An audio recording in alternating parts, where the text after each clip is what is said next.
Só a mulher tem uma dor profunda, histórica, não é? E que, na maior parte das vezes, ela não sabe que a tem nem se apercebe. Portanto, nós vivemos em sociedades patriarcais há 2000 anos, não é? As Sim. sociedades no Paleolítico e no Neolítico já foram matriarcais. Eles estão a dizer que isso já vem inscrito no ADN, Vem, basicamente. vem. Segundo Jung, não é? O nosso cérebro, a nossa mente está dividida entre mente consciente, o subconsciente pessoal e o inconsciente pessoal e o inconsciente coletivo. E, portanto, nós temos connosco as nossas memórias, não é? Conscientes, a nossa mente consciente, as nossas memórias da nossa vida e as memórias da humanidade. E, portanto, esta ferida está cá. E, portanto, a história do feminino é uma história de castração. Quando as sociedades passaram a patriarcais, o homem começou a anular a mulher. Olá, bem-vindos ao podcast Decides Tu, um podcast sobre desenvolvimento pessoal e literacia financeira, onde partilho consigo a experiência e o conhecimento tanto dos nossos convidados como a minha. Eu sou o Eugênio Dodono e este é o podcast Decides Tu.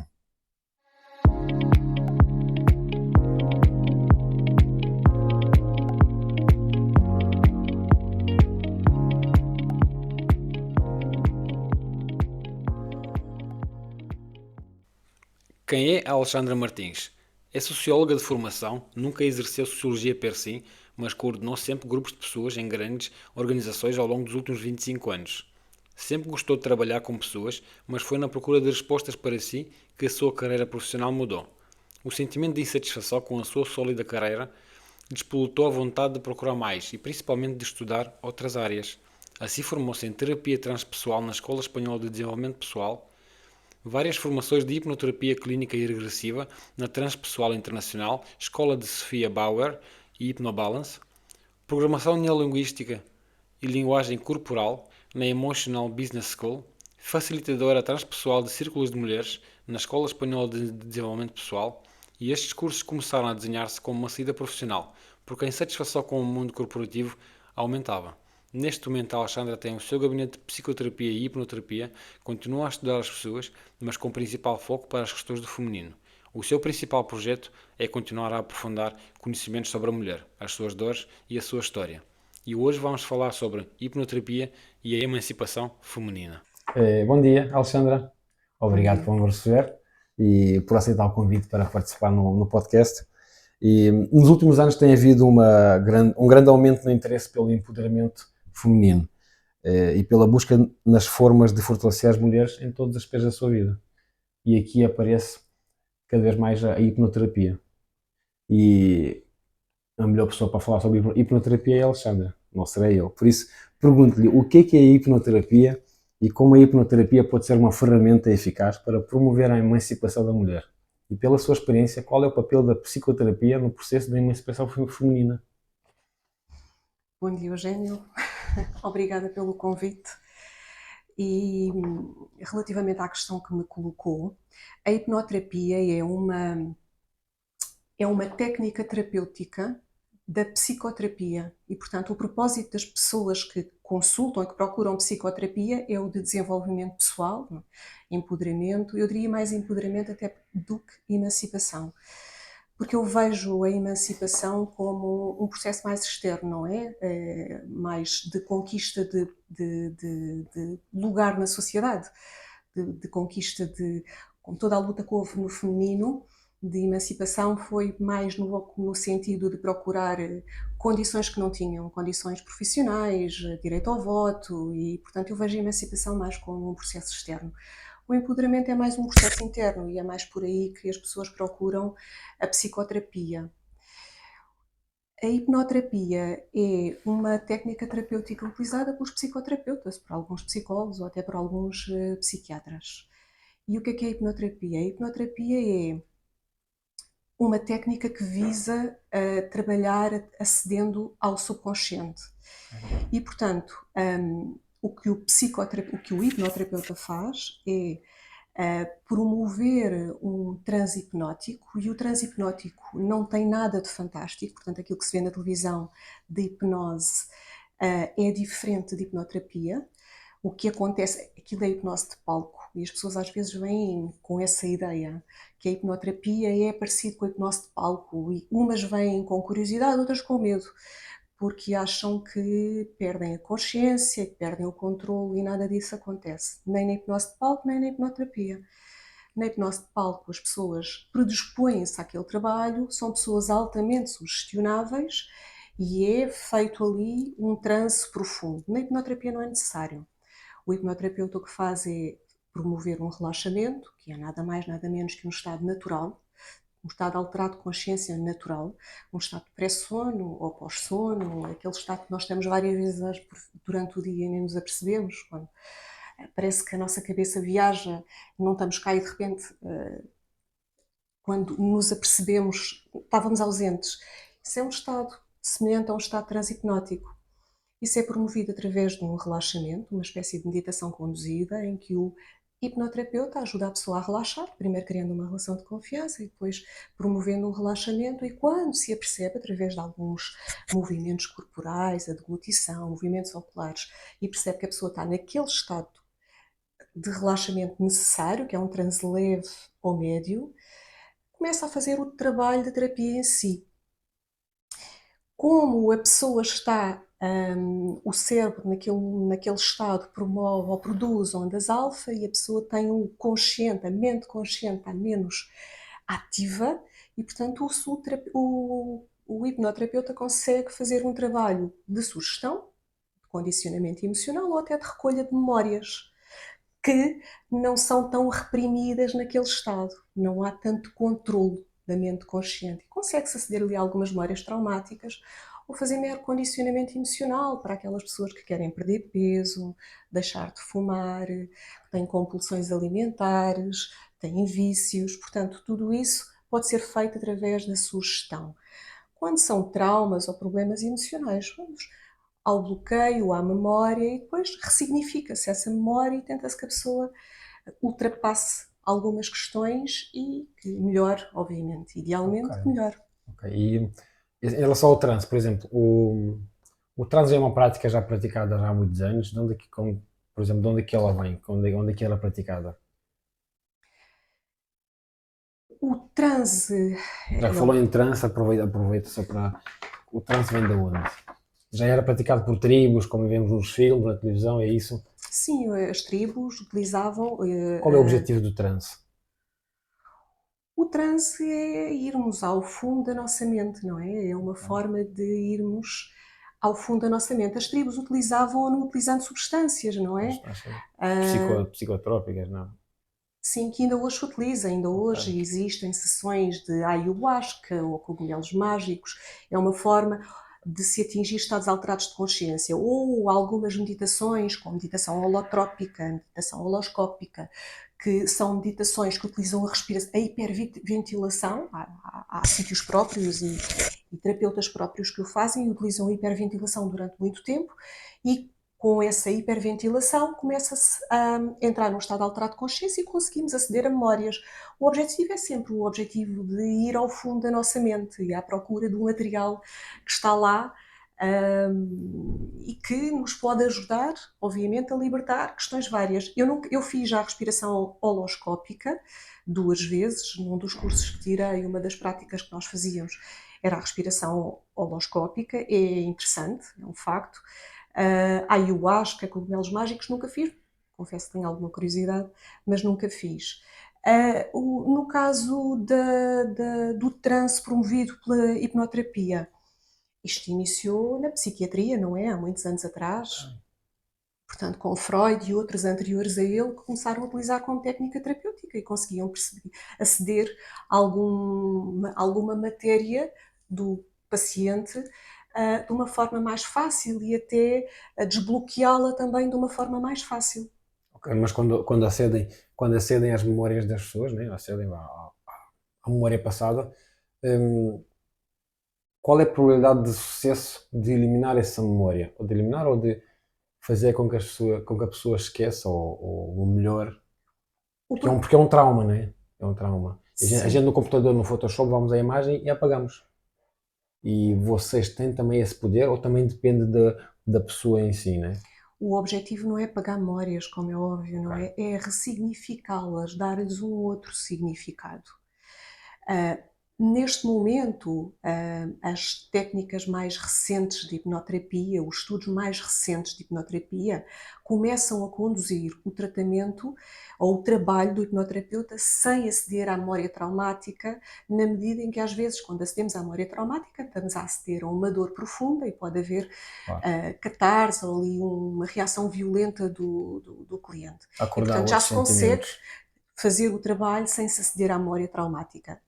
Acontece que, mesmo quando se acede à memória traumática, o objetivo não é apagar a memória. O objetivo é que aquela memória deixe de ser um trauma, que ela deixe de ter aquela carga energética toda. E deixando de ser um trauma, ela deixa de ser bloqueadora. Porque eu tenho, pronto, infelizmente há muitos casos de violência doméstica, não é? E como eu tenho falado com várias pessoas e também em podcast, o que é que eu observo? É que as mulheres que sofreram de violência doméstica, há anos atrás, não é? Depois separaram-se das pessoas, conseguiram vencer esta batalha e passar, mas continuam a trazer essas crenças, essas memórias, essas traumas todas para, na vida atual. Ou seja, aí entra a hipnoterapia, consegue aceder às memórias. Como é que a hipnoterapia vai ajudar esta mulher? Atua nestas. Como é que vai ajudar as vítimas de violência doméstica, por exemplo? Vítimas de violência doméstica e não só. A mulher tem uma dor profunda, histórica, não é? E que, na maior parte das vezes, ela não sabe que a tem nem se apercebe. Portanto, nós vivemos em sociedades patriarcais há 2000 anos, não é? As sociedades no Paleolítico e no Neolítico já foram matriarcais. Eles estão a dizer que isso já vem inscrito no ADN, basicamente. Bem, segundo Jung, não é? O nosso cérebro, a nossa mente está dividida entre mente consciente, o subconsciente pessoal e o inconsciente pessoal e o inconsciente coletivo. E, portanto, nós temos connosco as nossas memórias, não é? Conscientes, a nossa mente consciente, as nossas memórias da nossa vida e as memórias da humanidade. E, portanto, esta ferida está cá. E, portanto, a história do feminino é uma história de castração. Quando as sociedades passaram a patriarcais, o homem começou a anular a mulher. Não é? A mulher tornou-se propriedade do homem. E, portanto, até na Bíblia, a Eva é feita de uma costela de Adão, é um subproduto do homem. E, portanto, toda esta anulação que durou milénios, e ainda hoje vivemos em sociedades patriarcais, ainda hoje os direitos das mulheres fazem parte do programa político dos partidos. Portanto, ainda vivemos essa castração, ainda vivemos essa dor, ainda é cultural a mulher ter menos direitos que o homem. E, portanto, a mulher, quer seja ela alvo de violência doméstica, que ela não seja alvo de violência doméstica, ela sente essa dor e essa desrealização. A mulher não está conectada consigo própria. A energia do feminino não é a energia que as mulheres atualmente têm, porque nós, para nos inserirmos na sociedade com estes movimentos feministas, a mulher inseriu-se na sociedade, mas adotando um comportamento masculino. E, portanto, eu quero conquistar aquilo que os homens conquistaram, eu quero posições sociais, eu quero ter liberdade. Mas a energia feminina é outra.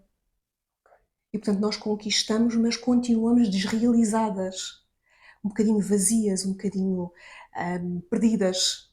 E, portanto, quer seja através quer seja mulheres que são vítimas de violência doméstica ou mesmo todas as outras, há aqui um fator comum, que é este vazio que se sente.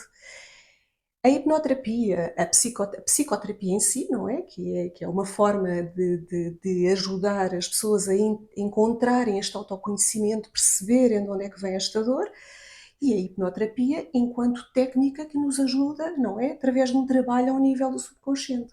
Ok, perfeito. E isso mesmo. Na sua opinião, como é que seria melhor? Com cotas ou sem cotas? Porque eu já ouvi muitas mulheres a dizer assim, esta coisa das cotas, isso é tretas. Porque isso das cotas não devia ser imposto por uma lei, não devia ser obrigatório, devia surgir de forma natural. Eu acho que isto das cotas continua a ser uma forma de o masculino se manter poderoso. Portanto, eu permito É isso mesmo, que existam cotas. É isso mesmo. Eu vou-lhe dar um exemplo. Boa O meu resposta, marido gostei dessa resposta. é diretor técnico numa empresa e, portanto, direciona uma equipa de técnicos. Claro. Técnicos é maioritariamente homens. É uma empresa que é americana e que está nessa luta do termos que dar direitos às mulheres. E ele teve uma mulher que concorreu àquela posição e toda a gente lhe disse: tu tens que a contratar. E esta contratação só porque sim, só porque é mulher, não é conquista nenhuma, Pois não. não é? Nós queremos posições por mérito, Obviamente. E competências. por competências, não porque somos mulheres e porque há um Aí conjunto está. de homens que depois Aí está. acabam por ficar bem na fotografia porque contrataram uma mulher para uma posição de técnico. Aí E está. vamos lá publicar isto para ver como somos emancipados e até evoluídos. Não é este o movimento que se pretende. O movimento de ajuda do feminino é um movimento mais interno. A mulher tem que perceber, em primeiro lugar, porque a maior parte das mulheres não sabe, não se apercebe. Eu sei que eu tive 25 anos em ambientes corporativos, eu própria não tinha essa consciência. Primeiro a mulher tem que se aperceber que existe esta lacuna, não é? Reconectar-se consigo própria e depois sim conquistar aquilo que lhe faz sentido, aquilo que a faz feliz, o seu lugar na sociedade, que não tem obrigatoriamente que ser um lugar e uma posição social. Pode ser ou não. Sem dúvida, sem dúvida. Por acaso gostei desta resposta. Hum, Quais são os benefícios específicos da hipnoterapia para as mulheres em termos de empoderamento e autoconfiança? Acho que a mulher precisa de se encontrar consigo, de perceber o seu feminino, de se conhecer verdadeiramente e tanto a psicoterapia como a hipnoterapia podem ajudá-la nessa ida interna, nesse encontro consigo própria. Porque, de facto, não é? Mas, desculpa interromper, mas esta ajuda tanto é para a mulher como para o homem, não é? Tanto para a mulher como para o homem, para todos nós, não É é? isso Não é mesmo. exclusivo das mulheres. Obviamente que a mulher predispõe-se muito mais, não é? Eu acho que todas as pessoas da minha área devem ter muito mais mulheres do que homens, porque o homem recorre menos, ou porque acha que não precisa, ou porque está menos predisposto. Há muito mais mulheres a procurar ajuda do que homens. Para já, porque as mulheres também estão muito mais perdidas, porque os homens nunca precisaram de procurar o seu lugar. Eles sempre o tiveram. Eles têm problemas, também têm, como é óbvio, mas para as mulheres há este esforço de procurar o seu lugar. E há muito mais mulheres a procurar psicoterapia e hipnoterapia do que homens, que de facto existem muito mais mulheres a procurar. E mesmo elas todas diferem, não é? São mulheres de Claro. posições sociais diferentes e estados emocionais diferentes, patamares diferentes de evolução, mas na prática há aqui um elo comum entre todas, que é este vazio interno que elas carregam. E um sentimento de culpa enorme, não é? Que têm nas suas vidas, não é? É exigido da mulher que seja uma boa dona de casa, uma boa mãe, uma boa profissional e que seja gira e que se cuide, porque a sociedade exige todo um conjunto há um conjunto de exigências à mulher muito grande e que provoca, obviamente, uma sobrecarga enorme, não é? E a determinada altura, não é? Na tentativa de corresponder a tudo isto, há aqui por baixo e latente um vazio enorme, Pois. não é? E uma infelicidade que se vai sentindo. Eu sentia comigo, não é? Esta minha saída profissional começou com a minha procura pessoal por uma felicidade que eu não tinha. E o meu pico de tristeza foi quando eu atingi o meu pico profissional. Portanto, quando eu atingi um topo de carreira, seja ele o que for, portanto, quando eu tive o meu melhor vencimento, com as minhas melhores condições profissionais e numa empresa excelente, eu senti literalmente vazia, vazia de mim. Então eu comecei a procurar ajuda para mim. Claro. E comecei a perceber que havia qualquer coisa de muito errado comigo. Eu entrava às 9 da manhã na empresa, onde eu tinha sido convidada por um headhunting, e portanto tinha sido reconhecida Eu nem tinha concorrido e, portanto, eu fui para aquela posição porque me chamaram e eu entrava às 9h30 estava numa casa de banho a pensar como é que eu faço aqui até às 6 da tarde, como é que eu aguento isto? E, portanto, foi este sentimento interno que me levou a procurar ajuda. Terapeutas, psicoterapeutas, cursos. Comecei-me a Claro. alimentar dessa forma e agora, aqui no dia a dia, nas clientes que aqui entram, eu sinto esse mesmo vazio. Esse processo fui eu que comecei também assim. Passei por vários, eu fui profissional de casino, que é aquele senhor que dá cartas, né? Que engana todo mundo, que engana as pessoas todas. Tive que mudar de profissão, gostava muito da profissão, sem dúvida, né? Porque nasceu o meu filho e tive que mudar, porque não conjugava à noite, 100% de noite, trabalho de noite, Pois. com família, não conjugava. Mudei o meu trabalho para a Alta Europa, né? Gosto muito da empresa, mas não me sinto satisfeito, não me sinto concretizado. Trabalhar com máquinas, não, eu preciso trabalhar com pessoas, preciso estar conectado com pessoas, porque a minha fonte de conhecimento a minha riqueza está aí, é estar a beber da fonte das pessoas, de conhecimento das pessoas, estar interligado com as pessoas, eu preciso buscar energias aí. E assim começou também o meu caminho. Cursos, pedidos de ajuda, e agora estou neste processo, porque eu também quero fazer o que a Alexandra fez, que é encontrar o meu caminho e largar tudo e dizer aqui estou bem. Por isso eu também estou nesse processo. E quando começa com necessidades internas, ele transforma-se num caminho muito mais genuíno, não é? É Porque nós, verdade. quando estamos a ouvir as pessoas, e acontece-me aqui diariamente, que eu já senti esta dor. Eu estou a ouvir as pessoas e eu percebo, eu já senti esta dor.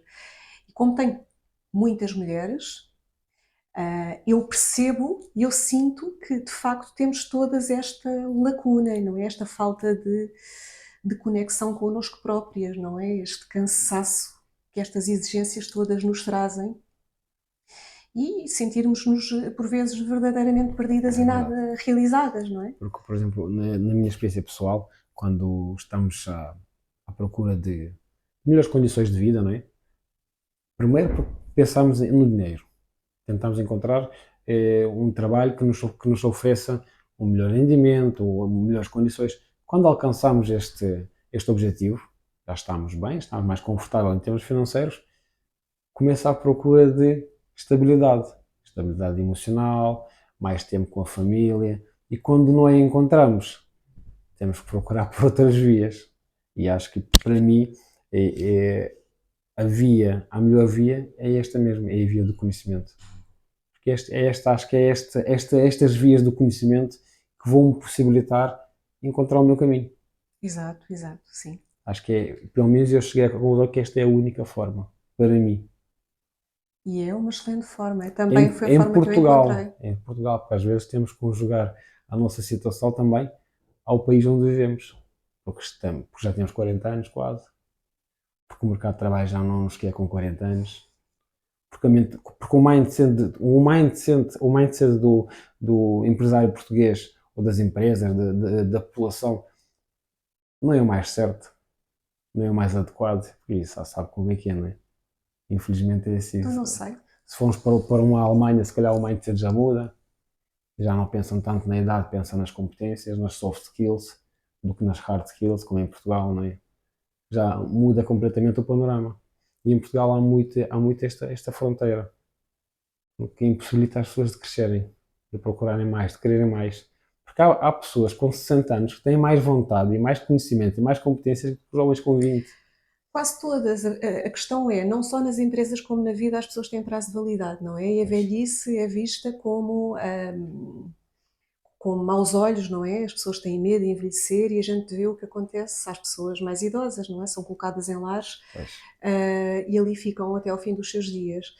E na realidade a velhice tem muita riqueza, tem muita sabedoria que nós não queremos parar para ouvir. A bagagem de experiência que traz com eles. Completamente, não Em é? vez de pegarmos naquilo e aproveitarmos, limpamos o pó e aproveitamos que a pessoa tem tempo para dar. Mas não, a gente enche mais de pó ainda.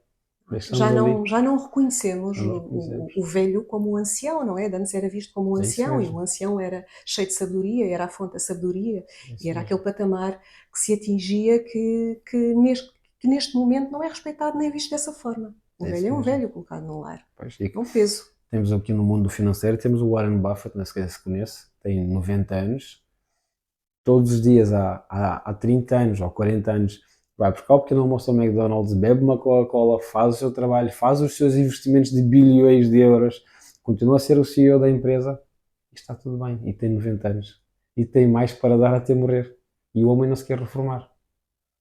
Aí está o exemplo. Existem estudos que dizem que que o cérebro está sempre a criar novas células e que Pois, nós temos uma ideia de que com a velhice ficamos mais limitados, mas não é assim. Já há estudos que indicam o contrário. pois. Olha, e que venham esses estudos. Com provas. Quais são os principais obstáculos que as mulheres enfrentam ao procurar ajuda ou terapia e como superá-los? O Os que é que meios. impede a mulher de procurar ajuda? Como? O que é que impede a mulher de procurar ajuda? Muitas vezes são as condições financeiras, não é? Ajuda custa. Claro, claro, sem dúvida. E, portanto, começa logo por aí, são as condições financeiras. E depois é o reconhecer. O maior obstáculo são elas próprias mesmo, porque as mulheres também estão incutidas neste espírito patriarcal. E, portanto, elas não têm consciência que há muita coisa que está errado, não é? E que é limitador para elas. E ainda veem a felicidade através do outro, não através delas próprias. E, portanto, muitas vezes procuram ajuda porque não têm o parceiro certo, ou porque estão sozinhas, ou porque precisam de ajuda a nível das relações ou mesmo a nível profissional. E este movimento de as trazer para dentro e perceberem primeiro que não encontram nada cá fora que não tenham cá dentro. Ninguém encontra nada cá fora que não tenha cá dentro. A felicidade tem que ser encontrada primeiro em mim, para depois eu a conseguir encontrar no outro e a conseguir atrair essa energia de felicidade primeiro tenho que encontrar em mim. E o primeiro obstáculo é logo esse. Eu tive e tenho clientes que vêm aqui com esse propósito. Eu não consigo encontrar uma relação. E tive uma cliente que uma vez me ligou a dizer, logo no início do processo dela, e portanto eu estava naquela fase de lá para dentro dela, de se conhecer, gostar dela própria, procurar a sua autoestima, o seu olhar para si com outros olhos. E ela telefonou-me uns dias depois das primeiras consultas a dizer: eu já encontrei o meu parceiro, eu já encontrei o namorado, eu já não preciso de psicoterapia. E, portanto, às vezes o obstáculo são mesmo elas próprias. Há terapeutas do feminino que a determinada altura desistem de frustrante que é. Porque reconhecer isto, reconhecer que às vezes a minha felicidade, às vezes não sempre, a minha felicidade começa comigo, com o meu bem-estar interno, com o meu empoderamento, com a minha capacidade de me ver como mulher, com poder e esse poder não tem que ser financeiro, não tem que ser hierárquico, Claro. é um poder interno meu. Ele leva tempo e às vezes passa por períodos de solidão e às vezes passa por períodos de estar sozinha comigo. E isto é assustador para a maior parte das mulheres. Muito mesmo. Não acha que muitas das mulheres também não vêm cá ou não pedem ajuda por vergonha? Também, Sentirem vergonha delas próprias, também. de nunca terem procurado ajuda, de nunca terem denunciado algo que lhes aconteceu, É uma por nunca terem vergonha. força, por nunca terem tido aquela coragem. Eu acho que é mais uma vergonha, por vezes, das histórias que carregam, que são socialmente condenáveis. E quando eu vou fazer um processo terapêutico, seja qual for, num psicólogo, num psiquiatra, num psicoterapeuta, eu vou expor a minha história. E às vezes é uma história que me envergonha. Porque há uma dicotomia, não é? No feminino. É exigido da mulher que ou seja uma boa mãe, uma boa esposa, uma boa profissional casta, ou é prostituta, ou a vulgar, ou a puta mesmo. E, portanto, há mesmo essa dicotomia. Está na Bíblia, não é? A Pois, Maria e a Maria Madalena. claro. Portanto, são duas energias distintas. Acontece que a mulher completa é isso tudo.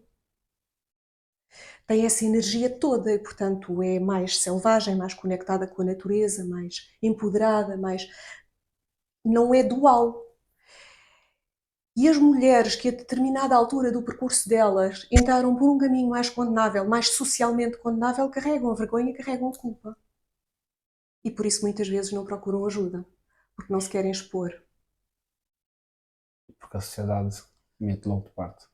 porque é condenável, não é? E Todos nós dizemos aquelas mulheres mais abertas, mais sexualmente desinibidas, não é? São vistas como esposas. Não é? Os homens querem uma mulher com outro tipo de carga, não é? Com outro tipo de passado para esposa. Não significa que não procurem as outras, mas não é para esposa.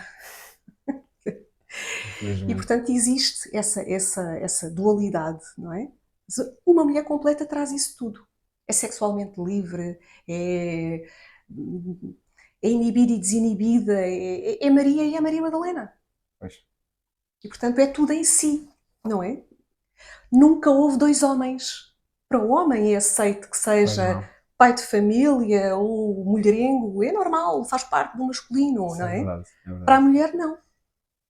Uma é condenável, a outra é obrigatório que o seja. E, portanto, só isto faz com que exista uma ferida enorme, não é? E esse vazio. E, portanto, acho que esse é o maior impeditivo da procura por ajuda e também a maior vergonha que a mulher carrega. Pois. E às vezes sinto-me culpado. Porque também às vezes tenho esse tipo de pensamentos retrógrados ou menos certos. Enfim, espero aprender. Até um breve. Mais. Deixa eu ver. Existem técnicas específicas de hipnoterapia ou psicoterapia que recomendaria para mulheres que desejam fortalecer a sua autoestima e encontrar a sua voz? Se existem algumas técnicas ou estratégias que as mulheres possam implementar no seu cotidiano que as ajude, pelo menos, a encontrar a sua voz, ou a encontrar o caminho. Pelo menos para a iniciação, pelo menos. Qualquer técnica é válida, qualquer técnica que nos leva ao autoconhecimento é válida. Seja psicoterapia, seja hipnoterapia, seja psicologia, seja psiquiatria, se bem que a psicologia e ainda mais a psiquiatria estão muito focadas no diagnóstico. Portanto, diagnosticam. Ou tens uma depressão, ou tens ansiedade, ou tens bipolaridade, ou tens... E no caso da psiquiatria medica, a maior parte das vezes o ideal seria que ouvissem as pessoas, mas nem ouvem, medicam. E a psicologia também, não é? Existem bons e maus profissionais em todas as áreas, como é óbvio, mas há muitas pessoas que sentem essa angústia do diagnóstico, ok, tudo bem, faz falta, mas e depois como é que eu vivo com este diagnóstico, não é? Pois. Em primeiro lugar, de onde é que ele vem? Como é que ele começou? E em segundo lugar, como é que eu vivo com ele, não é? Como é que eu agora vivo com essa depressão? E portanto, acho que o caminho é o do autoconhecimento. Perceber por que motivo, que dor é que eu carrego, de onde é que vem essa dor, e depois aprender a viver com ela, no sentido de um dia até conseguir apaziguar-me com ela. E, portanto, qualquer técnica para mim é válida e as técnicas dependem sempre daquilo que eu sou e daquilo que eu procuro. Para mim, por exemplo, o meu tipo de pessoa, eu sou uma pessoa muito pragmática e muito objetiva e eu preciso de, de, de respostas que te vão de encontro a esta minha necessidade, a esta minha sede de saber, mas um saber mais objetivo e explicativo. Há mulheres mais energéticas que procuram círculos de mulheres, um, outro tipo de danças, a biodança, sei lá, tudo é válido. Tudo o que me leve à minha conexão comigo, à minha conexão com o corpo e a meu autoconhecimento. Porque é só através do autoconhecimento que eu consigo chegar lá e Claro. perceber de onde é que vem esta ruptura e de que forma é que eu vou conseguir viver com ela e voltar a amar-me. Ok. Estava aqui a pensar numa pergunta, mas vou ver se consigo formulá-la bem. Porque é que a mulher está sempre à procura de. Imagina, estava agora a dizer que uma mulher procura daquelas danças, de se procurar a si própria, não é? De se encontrar ou de se descobrir. Porque é que a mulher procura sempre. Como é que eu vou dizer? Em relação à sensualidade. Porque é que a mulher quer sempre enaltecer a sua sensualidade. Ou seja, eu já sou de mulheres que, imagina, procuram danças. Danças de verão. Porquê? Quero me sentir sensual, quero me sentir sexy, quero sentir o meu corpo, quero me ver à frente do espelho mais exposta. Está a perceber a pergunta, mais ou menos? Estou. Eu acho que a mulher não procura sensualidade. Eu procuro a mulher que é em mim, que eu perdia. Neste mundo, nesta sociedade patriarcal, onde eu tenho que agir como homem para atingir um determinado patamar, não é? Ok. a ver se eu consigo transmitir de outra forma, que é, a energia feminina é uma energia muito ligada à natureza. A mulher é cíclica, não é? Tem ciclos, os ciclos estão conectados com as luas, estão conectados com as marés. A mulher tem queda de cabelo no outono como as aves, portanto a mulher é muito ligada à natureza. E ela teve que anular essa natureza nela própria, anular os ciclos, através da toma de pílulas. E, portanto, as mulheres estão completamente desconectadas do seu corpo, não é? Antes havia muito mais ligação ao corpo e este respeito pelo ciclo feminino, que é fundamental, porque o ciclo da mulher traz necessidades diferentes. Portanto, ao longo do mês, a mulher tem necessidades diferentes, tem emoções diferentes, tem alterações hormonais. E ela, com a toma da pílula, desconectou-se disso tudo.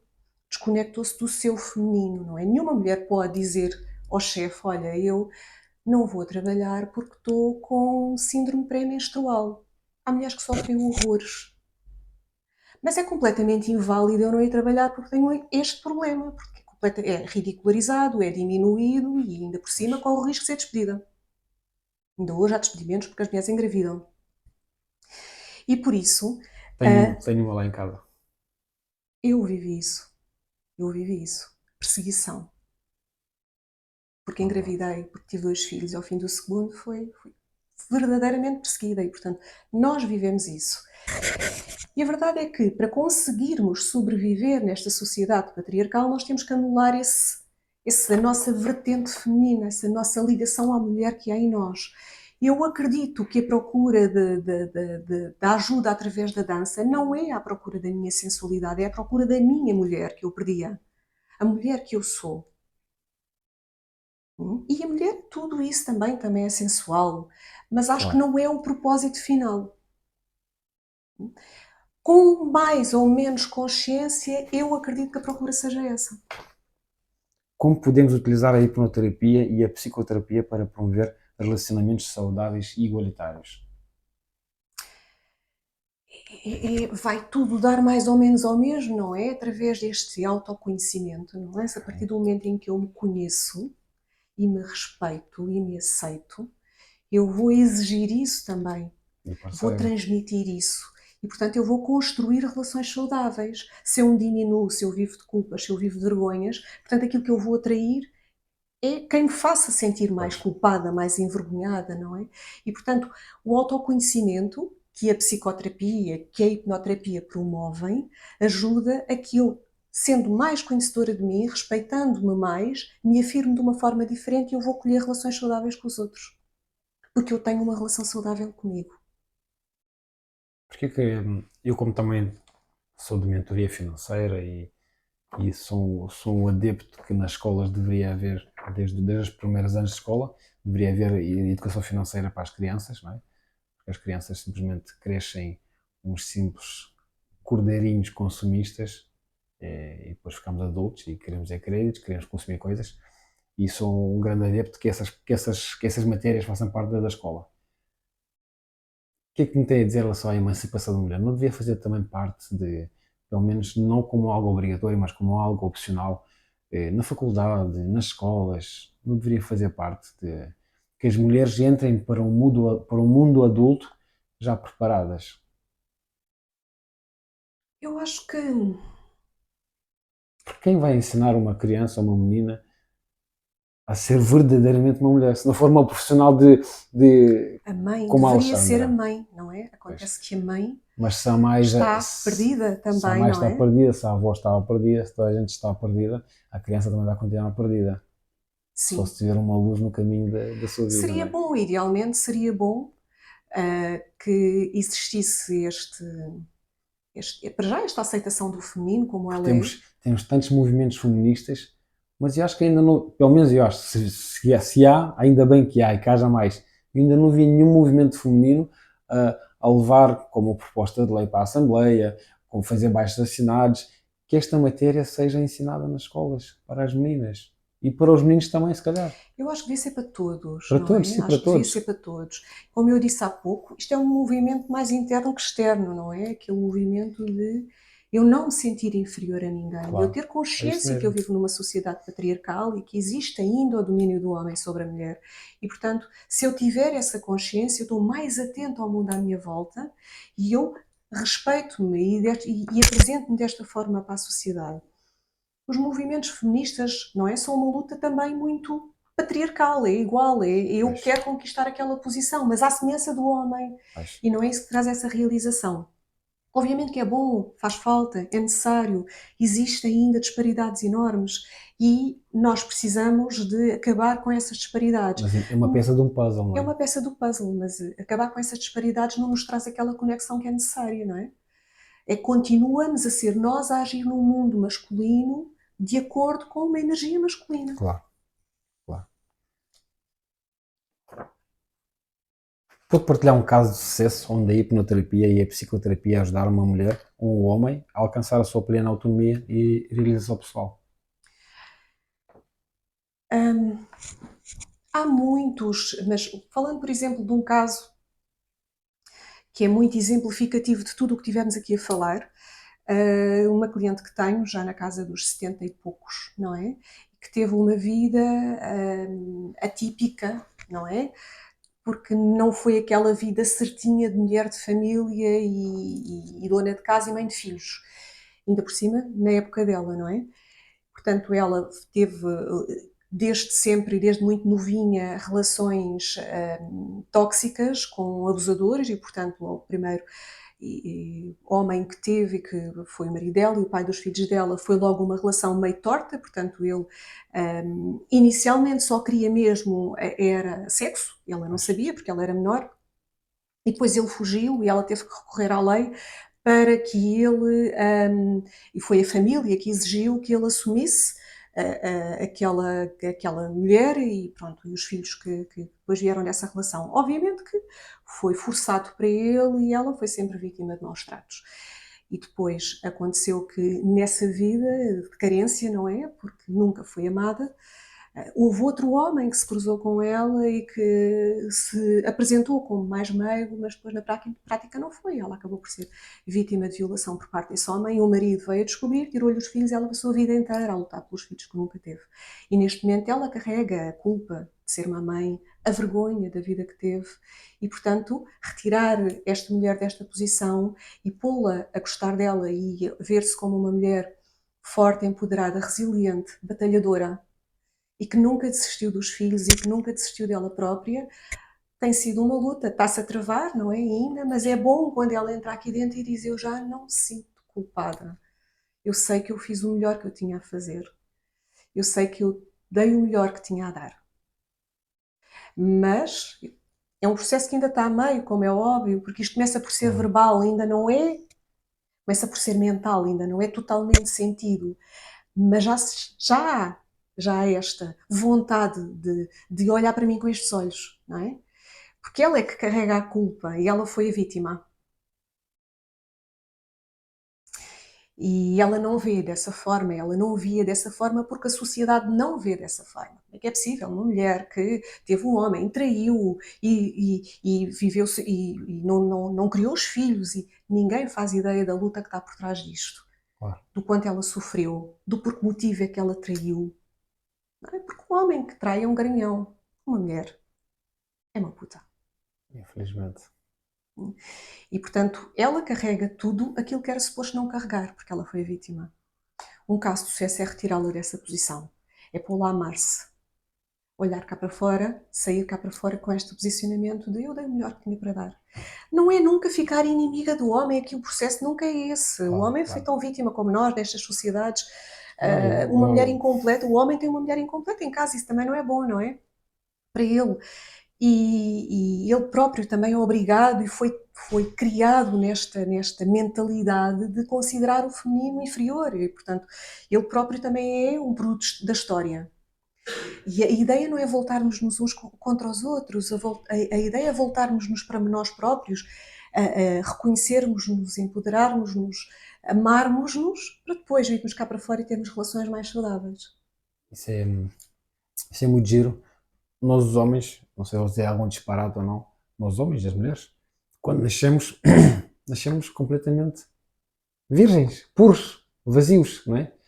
Trazemos aquele processo de reminiscência, trazemos da vida passada memórias, tudo escrito lá no O nosso ADN, inconsciente é coletivo. isso mesmo, trazemos lá no nosso ADN, tudo lá escrito, mas ele não vai aparecer na nossa vida assim. Eu acho que ele vai ser aí despertado pelos pais, pelos amigos, pela sociedade, por tudo. Ou seja, essas memórias vão aparecer quando são acordadas, certo? Por isso, deixa eu ver onde é que eu queria chegar.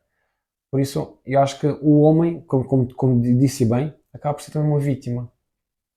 Porque se ele nascesse e se ele tivesse dois pais que, que pensam da mesma forma que a Alexandra, se calhar este homem nunca vai ser mais um homem banal como há por aí. Faço-me entender? Ou seja, nós quando nascemos trazemos tudo incutido em nós, tudo escrito em nós, tudo no nosso ADN, mas essas memórias todas que trazemos das vidas passadas são acordadas pela sociedade, pelos rótulos, pelos estereótipos, Pela cultura, pela por tudo. cultura, por tudo. Sim. Por isso, o que há para fazer aqui? O que é que se É faz? começarmos, eu acho que nem tão cedo vai haver este retrocesso, como é óbvio, ainda na segunda-feira saiu o livro, né? Identidade e Família, onde é o regresso à família, o conceito de família, a mulher dentro de casa, enfim. Nem tão cedo acho que vai haver este movimento, mas começar com poucos de nós a acordar para isto, não é? Claro. Todas as crianças lograriam por ter um pai completo e uma mãe completa, não é? E que se respeitassem mutuamente. Mas não existe, não é? Mas se começar a existir pontualmente, pequenas pinceladas aqui e ali, acho que tínhamos uma sociedade melhor e quem sabe um dia consigamos voltar a ser igualitários. Claro, eu no segundo filho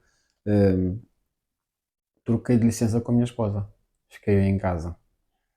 E é o que eu digo há muitos homens, ou mais pessoas que me perguntaram, pai, como é que foi? Como é que se faz com a segurança social, a parte burocrática? Eu disse, é possível fazer isso. Há dias que a mulher tem que ficar em casa há mais tempo por causa da recuperação natural da recuperação física, mas nós podemos fazer isso, ficar em casa 4, 5 meses com a criança, no lugar da mãe. Experimentem, para verem o quanto custa, o quanto dói, porque é sacrificando, porque é massacrante também, porque estamos ali, não sabemos como estar com um bebê que não fala, só sabe chorar, é estressante. Experimentem.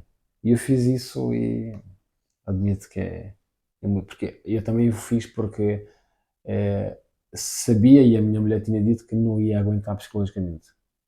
E tivemos que fazê-lo para ela não ter nenhuma depressão ou alguma coisa pior, não é? É isso que se chama uma parceria, não é? Pois, é verdade. E eu orgulho de mim próprio também. E orgulho-me. Claro. Orgulho-me como pai porque consegui. Continua a ser difícil Como trabalhar pai com porque criança. conseguiu, como marido porque teve essa consciência e porque, Claro, de facto, mais do que o marido foi um parceiro. claro. Eu como marido também tenho as minhas falhas, não sou nenhum perfeito, sem dúvida. Também tenho os meus rótulos, também tenho. Ainda bem, não é? Pronto, ainda bem. Mas posso-me orgulhar que sou um homem que reconhece que eu tenho que cumprir com a minha parte. Tanto eu sou obrigado a limpar a casa como ela é. Tanto eu sou obrigado a cuidar das crianças como ela é. Tanto eu sou obrigado a engomar ou a cozinhar como ela é. Por isso não tento o máximo possível que não seja tu tens que fazer aquilo, eu tenho que fazer aquilo.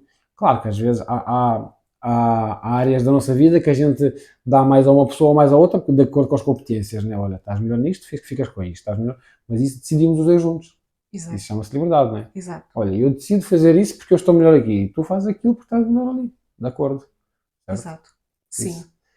Não, isso é de louvar e de ressalvar que é de facto é ser parceiro, não é? É o que Claro, os casamentos deviam ser, é o que as vidas a dois deviam ser, uma parceria, não é? De interajuda, de compreensão, mas na maior parte das vezes não são. infelizmente. Não E é? muitas vezes por falta de autoconhecimento, por falta de autoconsciência, não é? Porque eu me coloco naquela posição que a É verdade. sociedade me colocou, eu enquanto mulher e eu enquanto homem. aí está, não sei porque os homens não experimentam. Porque é empoderador. Se crescemos tanto como pessoa, a nossa relação com a família, com os filhos é mais fortalecida, é melhor. Há tantos benefícios a retirar daqui. Eu conheço homens que, se ficarem uma semana sem a mulher, estão perdidos. Eu não preciso. Se eu ficar uma semana sozinho como um homem, eu sei engomar, sei cozinhar, eu sei limpar, sei cuidar dos filhos, sei fazer tudo. Tanto eu como a minha mulher. A minha mulher sabe bater um prego, sabe tocar uma ficha, uma lâmpada, sabe fazer o que o homem sabe fazer e eu sei fazer o que uma mulher sabe fazer. São os dois autossuficientes, não É é? isso mesmo. E eu ensinei-lhe aquilo que tinha que ensinar. Olha, anda cá ver, fazer isso para aprenderes. Se eu estiver ausente, tu sabes fazer. Exatamente. E ele ensinou-me o que tinha a ensinar. E assim, aí está a parceria, não É é? uma parceria. Uma parceria, parabéns. Obrigado. Por isso, ainda tenho muito trabalho pela frente. Isso admito que não. Temos todos. Temos todos. Temos todos. Eu estou aqui a falar em nome das mulheres, mas eu tive 25 anos em empresas masculinas, empresas de segurança, empresas de comunicações, empresas de transportes, a coordenar pessoas e, portanto, eu tenho esta componente ainda muito patriarcal também e competitiva. Às vezes dou por mim a competir. E tenho que me travar, espera aí, não é esta a energia que eu quero ter, não é este o posicionamento que eu quero adotar, não é, é deste mundo que eu quero sair, não é? E de facto estamos todos aqui num processo de evolução e de aprendizagem, como é óbvio, e espero que Claro. sim. Claro. Isso é bom, mas pronto, eu aconselho muito aos homens que experimentem porque vão retirar muitos benefícios a longo prazo. Os juros compostos que vêm daí acho que são muito bons e valem a pena, não é? Eu também acho. Como podemos integrar os princípios da inteligência emocional no processo da emancipação feminina através da terapia? Eu sei que a emancipação feminina, a inteligência emocional, a hipnoterapia, o coaching, o desenvolvimento pessoal, têm tudo, estão todos interligados. Têm tudo muito a ver. Tudo a ver com o processo de autoconhecimento, não é? Inteligência emocional é eu conhecer as minhas emoções, eu saber geri-las, não é? Tornando-me uma pessoa mais empática e permitindo-me vulnerabilizar-me se necessário for. E, portanto, isto só se consegue com, com autoconhecimento, conhecendo-me. Eu, no meu primeiro curso, quando comecei a entrar na angústia corporativa e comecei a tirar curso, o primeiro curso obrigava um retiro que era uma semana, um retiro de uma semana para a aplicação de técnicas terapêuticas e estarmos ali a praticar uns com os outros e com as psicólogas e as tutoras do curso. E houve lá, e logo de Qual foi o início, nome do curso? a terapia transpessoal, na Escola de Desenvolvimento Transpessoal, e uma escola muito boa que eu recomendo Porque eu francamente. já ouvi colegas de inteligência emocional que já fizeram um curso semelhante. Sim, Que é muito, ficaram. muito interessante. E eu lembro-me que eu vinha, não é, daquele mundo rígido das empresas, qual vulnerabilizar-me, qual chorar em público, qual que é dura, não é, ainda por cima, mãe de 2 filhos, divorciada e, portanto, a ter essa carga toda em cima de mim. E não havia tempo nem disponibilidade para me vulnerabilizar. Havia esta angústia que me levou a procurar o curso e o desenvolvimento pessoal, mas ao mesmo tempo naquela rigidez do mundo masculino onde eu estava inserida. E nesse retiro, logo nos primeiros dias, as pessoas começaram, não é? Assim que se expunham, iam por aí abaixo, eram pessoas que carregavam muitas dores e que vinham, à semelhança de mim, procuravam uma saída para as suas emoções mais dolorosas. E então comecei a ver um a chorar, 2 a chorar, 3 a chorar, vai de uma catarse, vai não sei o quê, a certa altura eu estava fora de mim, já não. Para além de eu ter exigido logo à escola, tipo, não me ponham em camaradas, porque eu não quero partilhar quarto com ninguém, porque isolei-me logo. E, portanto, eu paguei mais para estar num quarto sozinha. E depois eram 5 dias e noites, porque aquilo era, de facto, ali, num isolamento, a ver aquelas emoções todas a virem de cima. E no terceiro dia eu estava já fora de mim, tipo, eu já não aguento. Eu comecei a criar empatia com o colega e eu disse-lhe, eu já não aguento ver este sofrimento todo, eu não aguento mais. E ele dizia, calma, aguenta, já vamos no terceiro dia, isto vai passar e tal. E a determinada altura não aguentei, fui ter com uma das tutoras e disse, pá, desculpa, quero ir embora. E elas começaram a convencer a ficar. e diziam, mas queres ir embora porquê? Mas repara, estávamos ali a fazer uma técnica e a certa altura a fazer uma mandala e a minha mandala era muito feminina, muito floral e elas até estavam ali, mas já viste o trabalho que tu fizeste e tu devias continuar aqui, mantém-te connosco e tal. Até que chamaram a diretora da escola e eu, filho, tipo, não consigo mais, eu não aguento mais. Isto está a dar comigo em doida, é só sofrimento, eu não vim para aqui para isto. E então a Está diretora demasiado da escola tóxico, não é? não era tóxico, era puro, era deixar sair cá para fora sem censuras. Já estava a sentir as dores dos outros, não E eu é? não estava a conseguir deixar sair a minha dor cá para Pois. fora e tudo, as dores dos outros estavam a afetar-me. Até que a diretora da escola veio ter comigo e disse-me assim: mas queres ir embora porquê? Porque eu já não aguento mais isto, este sofrimento todo. E ela disse: muda os óculos. Onde tu vês sofrimento, eu vejo vulnerabilidade, e vulnerabilidade é beleza. Portanto, muda os óculos. E agora estou aqui, não é? A ver pessoas vulneráveis todos os dias, e a vulnerabilidade é beleza. E ainda é difícil para mim vulnerabilizar-me, mas já me vou permitindo. Porque vulnerabilidade é beleza. E é isso que o autoconhecimento permite. Permite que eu me veja também como uma pessoa vulnerável. Eu não tenho que ser sempre aquela lutadora que consegue tudo. Vou para o trabalho, venho do trabalho, tenho os filhos, não sei o quê. Estou esgotada, mas consigo, eu consigo tudo. É esta energia excessivamente masculina que nós, não é? Que é boa e ela é positiva e faz falta, não é? Mas faz falta que seja balanceada com a energia feminina que nós anulamos. Não é? Pois. E portanto, sim, acho que a psicoterapia, com o recurso à hipnoterapia, ajudam nesse autoconhecimento, nesse processo de aceitação que passa também por me vulnerabilizar. Perfeito. Perfeito mesmo. E eu costumo dizer muito à minha esposa e às pessoas que estão comigo que vamos tentar mudar a forma como olhamos para as coisas. Temos aqui um problema. Não é um problema, é um desafio. É um desafio para as tuas capacidades, para as tuas competências. É simples. Imagina que é um jogo de telemóvel e que tens que superar aquele estágio. É simples. Temos é que mudar às vezes a forma como vemos as coisas. Vemos Exato. uma coisa feia. Vamos tentar vê-la de outra forma. Pode ser que não seja assim tão feio como a gente pensa. Ou como fomos rotulados. A pensar que é feio, a pensar que está errado. Entendes? Por isso, Exatamente. por isso gostou, essa coisa dos óculos também gostou, é muito usado em finanças. Em pôr os óculos das finanças e vemos as coisas com outros olhos, não é? Que conselhos daria para as mulheres que estão considerando a hipnoterapia e a psicoterapia como parte do seu caminho para a emancipação e autodesenvolvimento? Que conselhos daria? Eu, para já, aconselharia todas as mulheres a fazerem, e todas as mulheres e todos os homens e todos nós, a fazer um processo, seja ele qual for, de desenvolvimento pessoal e de autoconhecimento. Não é? O mundo lucraria com isso. A escolha foi como falámos há pouco, é pessoal, é íntima, eu escolho aquilo que ressoa com a minha energia e que ressoa com a minha pessoa.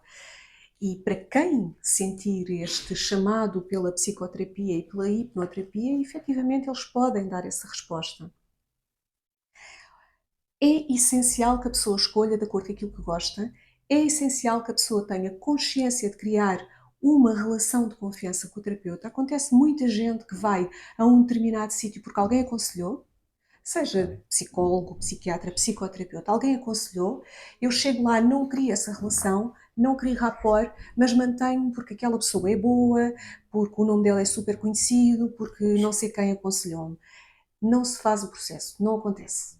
Se eu não me sentir muito bem, muito à vontade, com muita confiança, o processo não acontece. A ajuda não é ali. Tem que haver rapport. E, portanto, a pessoa deve escolher de acordo com aquilo que gosta, com aquilo que ressoa consigo e deve ter essa consciência quando lá chega, Claro. que é com esta pessoa, é que eu reconheço nesta pessoa a capacidade de me acompanhar num processo que é meu. Nunca é sobre o terapeuta, é sempre sobre a pessoa. E, portanto, criadas estas condições, tem tudo para correr bem. Aí está. Eu quando fiz a minha certificação em coaching, o coaching veio-me trazer muito mais benefícios pessoais do que com clientes. Eu fui mais pelo lado pessoal. Depois vou explorando outras vertentes, né? Eu quando escolhi a minha certificação em coaching, com quem é que eu vou fazer? Qual é a empresa? Qual é a escola? Quem é o coach que vai me dar essa certificação e esses conhecimentos, né? Eu escolhi, sabe porquê? Por causa da voz de um senhor. Por causa da voz. Epá, essa voz está-me a atrair. É o rapport, né? É uma, Esta voz está a chamar-me. é uma excelente escolha. E assim eu escolhi a pessoa. Não foi a pessoa que falou no vídeo, mas foi a escola dele. Ou seja, Exato. o conhecimento ou a forma de pensar é mais ou menos a mesma. Tem sempre as mesmas diretrizes. Mas foi assim que eu escolhi. Significa que abriu-se outros canais de comunicação que não só e a outras formas de sentir que não só o mental, não é? Tipo, vou àquele porque aquilo é que é bom e que é reconhecido. Não, foi aquilo que eu senti. É isso mesmo. Não fui ver currículos, não fui ver nada, não fui ver feedbacks, quem é que deu feedback, se é negativo, se é positivo, não. Ouvi a voz, claro, ouvi mais vídeos, vi mais conteúdo que a pessoa ia falando e foi assim. E porque o Eugénio também deve ser auditivo. O seu canal de comunicação deve ser. Se houve podcasts já há bastante tempo e se gosta, e a maior parte deles é até sem imagem, e portanto, e se escolheu um curso pela voz, o seu canal de comunicação principal pode ser o auditivo. Ok. Eu tenho sinto muito esta necessidade de estar sempre é como disse há bocadinho, é em comunicação com pessoas. Está sempre a ouvir pessoas, está sempre a ouvir algo que me acrescenta a mim como pessoa.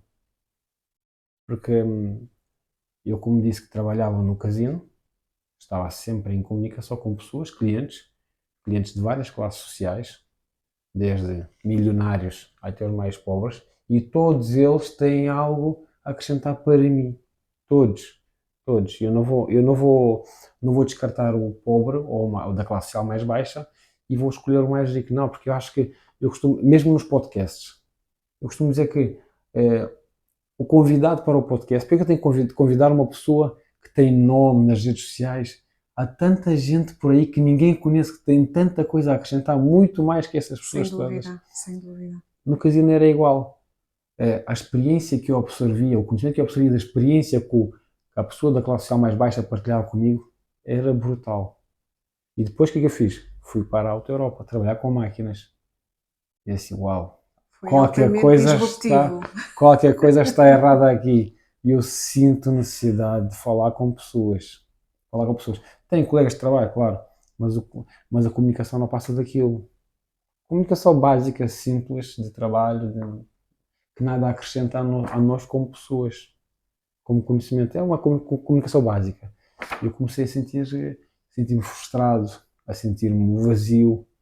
Tenho que fazer algo para crescer. Mas pensa assim, Eugénio, para perceber e para chegar aqui, precisou da outra Europa. É verdade. Isso é verdade.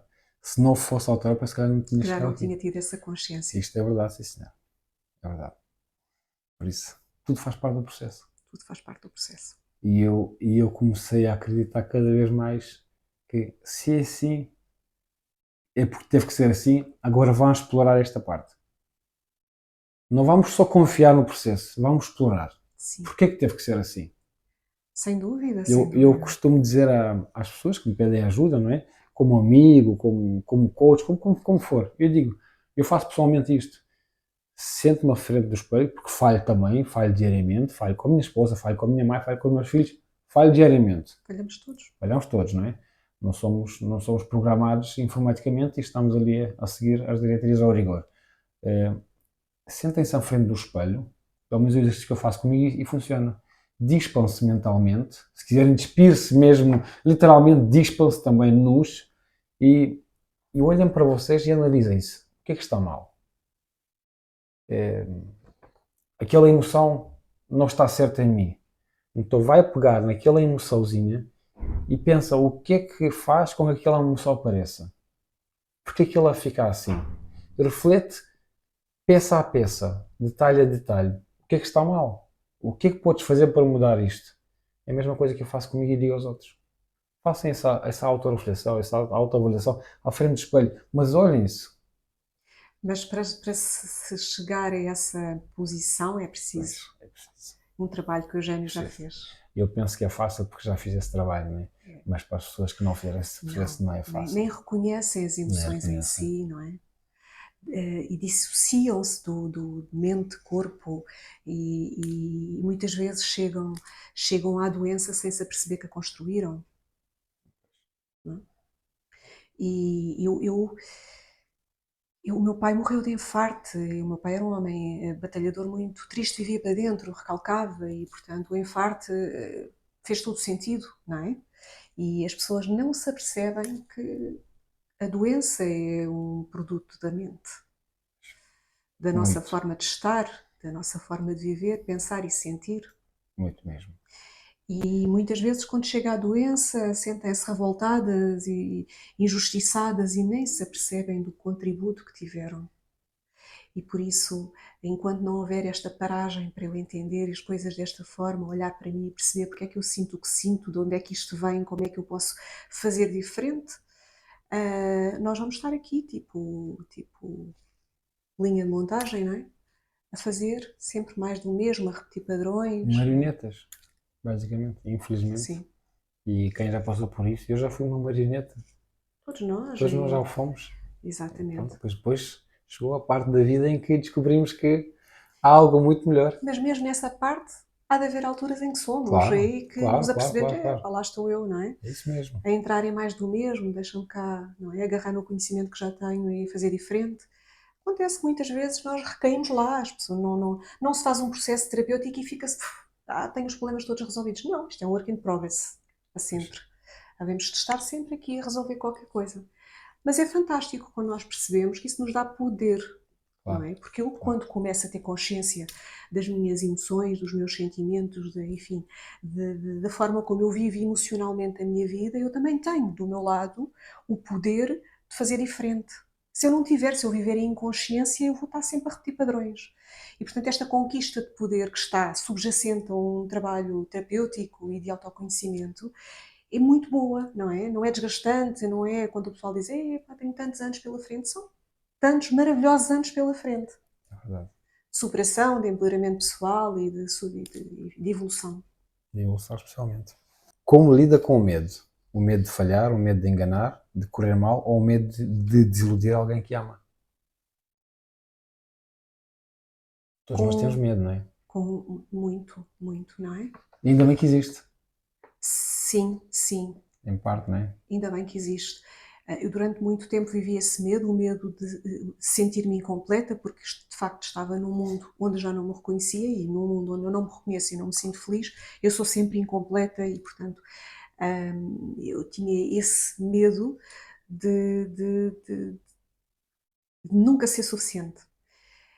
Esse é um medo negativo, não é? Mas o outro medo é um medo positivo, não é? Eu, se tiver medo de falhar e medo de falhar com alguém, medo de falhar na minha vida pessoal e profissional e familiar e comigo mesma, isto vai-me obrigar a dar sempre o melhor de mim, não é? E a estar sempre a fazer o melhor que posso e o melhor que sei.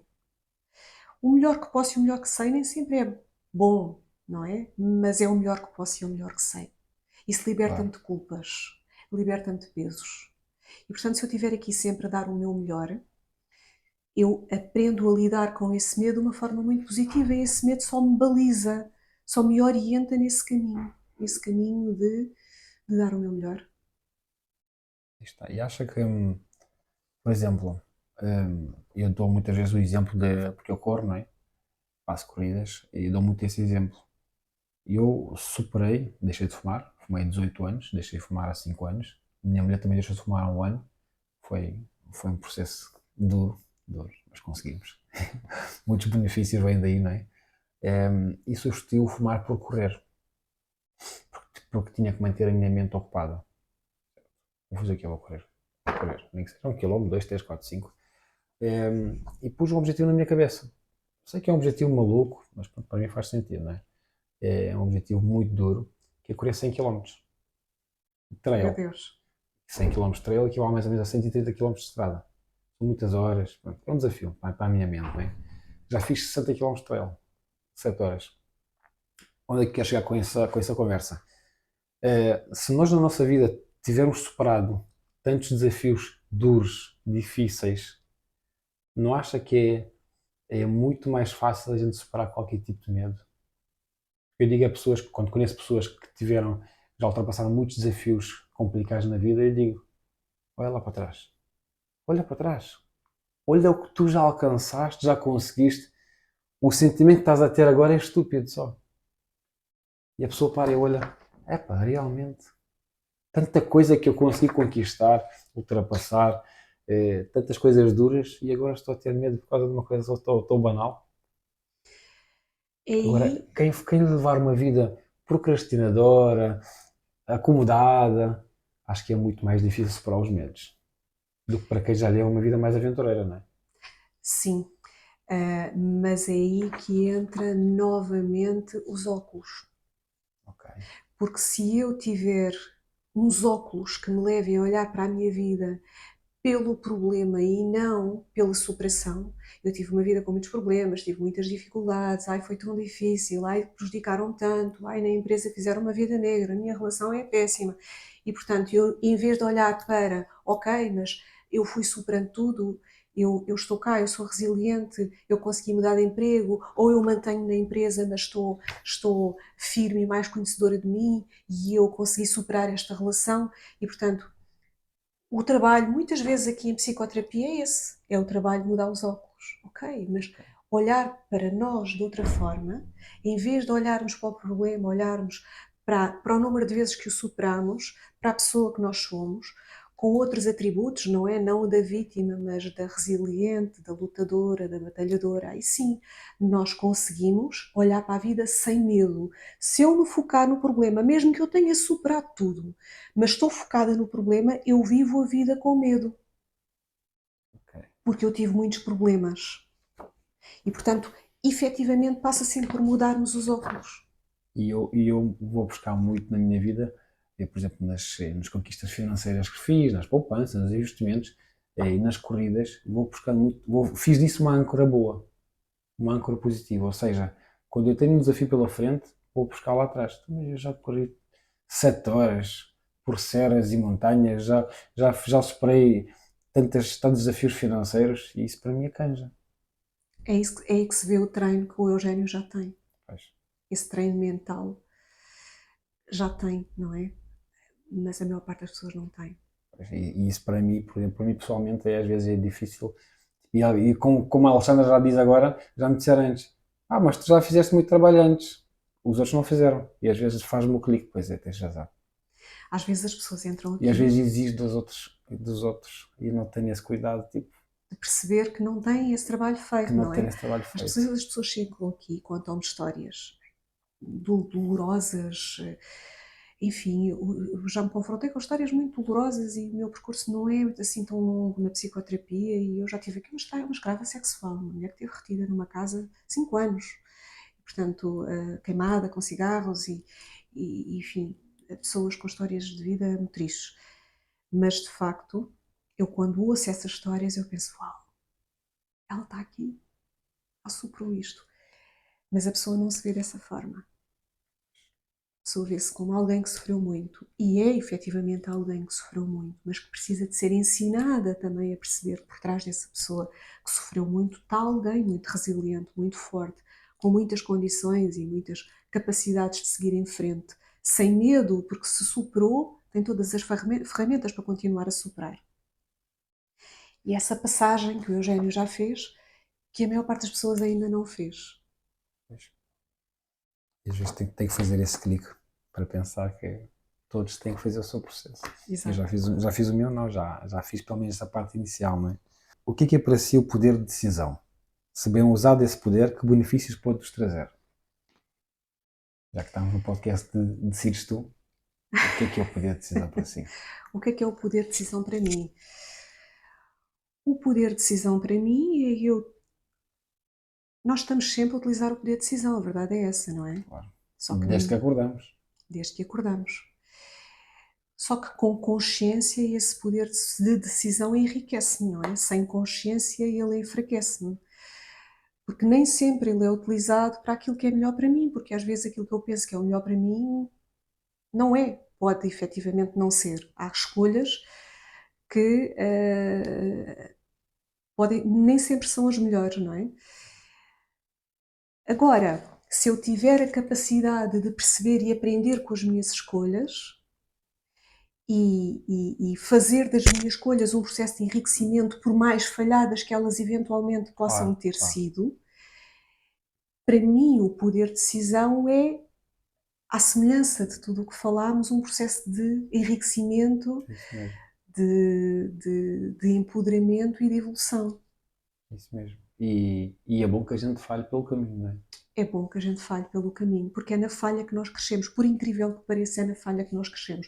Porque é a falha que nos tira da zona de conforto. Se estiver Isso tudo bem, mesmo. tudo certinho, tudo direitinho, a gente mantém-se ali. E às vezes é a falha que nos retira da zona de conforto. Não é? Eu costumo dizer que se fomos enganados uma vez, a culpa é de quem nos enganou, a responsabilidade. Se fomos enganados 2 vezes, a culpa já é nossa. Eu costumo contar aos meus clientes, muitas vezes, umas prosposicionar, que é a história da minha vida em 5 versículos. Eu conto-lhes isto e tento que eles me digam qual é o versículo em que se encontram. E é desta forma que normalmente eu os coloco, que é, eu ia passar numa rua e caí num buraco. Versículo 1. Versículo 2, eu ia passar na mesma rua e caí no mesmo buraco. Versículo 3. Eu ia passar na mesma rua e caí no mesmo buraco, mas eu sei que a responsabilidade é minha. Versículo 4. Eu ia passar na mesma rua e desviei-me do buraco. Versículo 5. Mudei de rua. Qual é? A maior parte das pessoas andam ali no 2. Eu caio no mesmo buraco. Porque não tenho consciência, porque ando em piloto automático. Que não há culpas, atenção, é porque de facto a vida às vezes não nos permite. Ela é tão acelerada, temos tantas coisas para fazer, temos tanta responsabilidade em cima e não temos poder económico. E, portanto, eu ando aqui em piloto automático e com pouca consciência daquilo que é a minha responsabilidade para os problemas que eu tenho.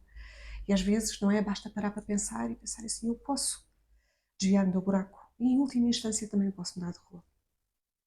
E um grande problema que eu vejo hoje em dia, eu estava a fazer ontem os trabalhos de casa com o meu filho, primeiro ano. O exercício, há exercícios estúpidos, completamente estúpidos, mas pronto. O exercício tinha uma ilustração de 3 caixas de lápis. Cada caixa tinha o número 10, ou seja, 10 lápis. E a seguir tinha mais um lápis desenhado. E dizia para a criança, ilustra, desenha o que está aqui, de forma igual, segue o exemplo. Depois era 30 mais 1, 31. Ou seja, 10, 10, 10 mais 1, certo? Depois era continuar para o 32, para o 33, para o 34. Ou seja, a criança continuava a fazer 3 caixas de 10 mais 2 lápis. 3 caixas de 10 mais 3 lápis.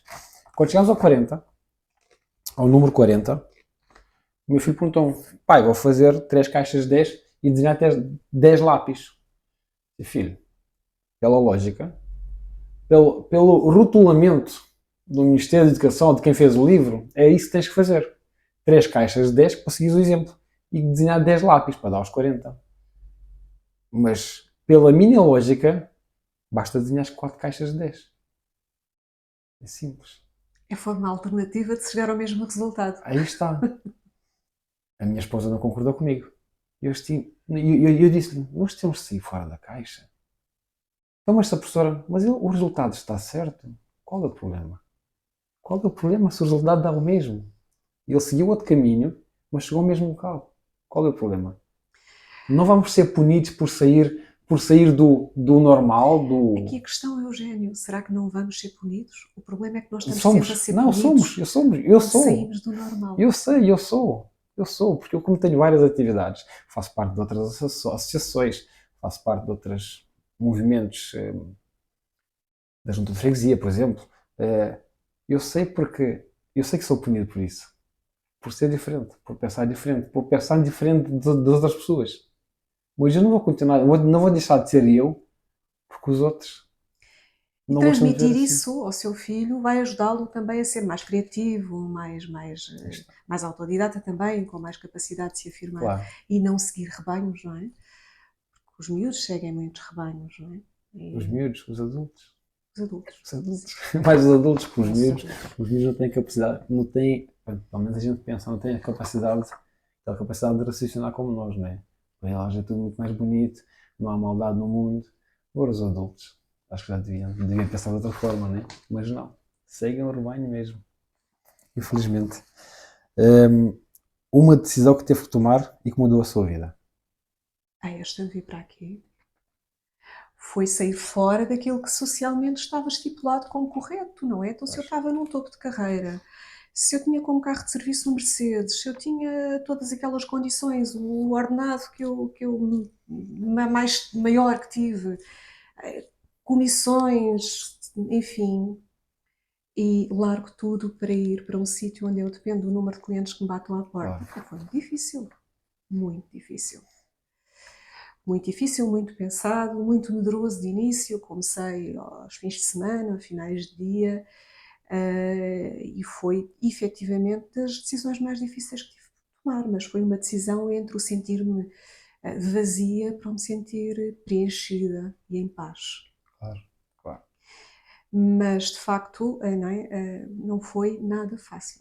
Eu falo muitas vezes com pessoas como a Alexandra, como o Tiago, que Exato. tiveram carreiras boas, de top, bem remuneradas e deixaram e seguiram os seus sonhos. Seguiram aquilo que os fazia estar completos, que fazia sentido para eles. Sim. Sim. Muitas pessoas e cada vez mais. Todo um novo paradigma, não é? Estar aqui não tem nada a ver com estar lá, e aqui não é financeiro, aqui é de alma, não é? Claro. Mas, por outro lado, o financeiro faz falta. Nós não vivemos sem dinheiro. O dinheiro Obviamente. é necessário e, portanto, é todo esse balancear do saber viver com isto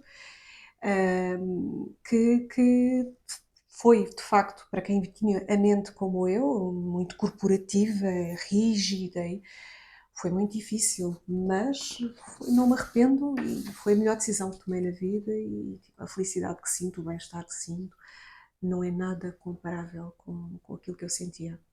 Foi o melhor passo que tenho. Perfeito. Aqui a última pergunta. Deixa uma mensagem aos jovens, uma mensagem que poderá melhorar o futuro deles, ou o rumo do futuro deles. Que mensagem? Imagine que a Alexandra deixava uma mensagem que mudava o rumo do futuro dos jovens. Que mensagem deixaria para eles? Que é fundamental que comecem a olhar para eles, para o seu interior e para as suas necessidades, para que se considerem enquanto indivíduos, não apenas enquanto indivíduos inseridos numa sociedade, mas enquanto indivíduos, que eles aprendessem. Era fundamental que nas escolas houvesse, de facto, essa componente, uma componente mais meditativa, mais interna, mais que os ajudasse e os conduzisse eles próprios, que as escolhas das profissões não fossem com base naquilo que dá mais dinheiro e que tem mais saída profissional, mas com base naquilo que me realiza, não é? Com base naquilo que eu gosto. O que é que me enche a alma? O que é isso de alma? Não é? O que é que a minha alma me pede? E não é assim que as coisas funcionam. Eu tenho uma filha a tirar o segundo ano de Engenharia no Técnico, Engenharia Física e Tecnológica, e portanto para além de ser um mundo muito masculino, ainda na semana passada eu lhe perguntei quantas professoras tu já tiveste? E ela disse, vou ter uma. Está no segundo semestre do segundo ano e vai ter uma professora e tem cadeiras trimestrais, portanto ela muda de professores todos os trimestres. E portanto, repare, não é? Ela está num mundo verdadeiramente masculino e é um mundo em que eu sinto que tenho que a acompanhar porque é desafiante para ela, que é uma mulher. Mas a escolha dela não foi uma escolha de alma, foi a escolha de deixa-me cá ver dentro daquilo que eu gosto, que são números e matemáticas e físicas, o que é que, não é? Dentro das ciências, o que é que tem mais saída profissional. E isso é logo um mau princípio. Pois. E, portanto, eu, se pudesse transmitir-lhes alguma mensagem, se eu pudesse ter aqui algum contributo para a evolução dos jovens, seria isto: aprendermos todos a olhar para dentro. O que a minha alma me pede, não o que a sociedade me pede. Perfeito. Ouviram os jovens. Pronto, Alexandre, obrigado. Obrigada, Certeza que vai acrescentar muita coisa para mim e para quem ouvir, ou para quem quiser ouvir. Tanto conteúdo que temos aqui online, não é? E as pessoas não aproveitam simplesmente. Eu fiz o podcast, o episódio anterior, eu gosto muito de dar esse exemplo. No podcast anterior dei um exemplo para quem viaja para o trabalho, transportes públicos, 1 hora para lá, 1 hora para cá, são 2 horas por dia. 250 dias de trabalho por ano, são 500 horas. O que é que as pessoas fazem durante 500 horas? Zapping no telemóvel, feed de notícias do Facebook, TikTok. E se a gente aproveitar essas 500 horas para ler um livro, ou para ver um podcast, ou para ouvir a Alexandra, por exemplo, já Sem viu? dúvida, sem Já dúvida. viu num ano que a pessoa saía com uma formação de 500 horas? Enorme, não é? Infelizmente, enorme. Por isso, Acho que sim, é um excelente conselho.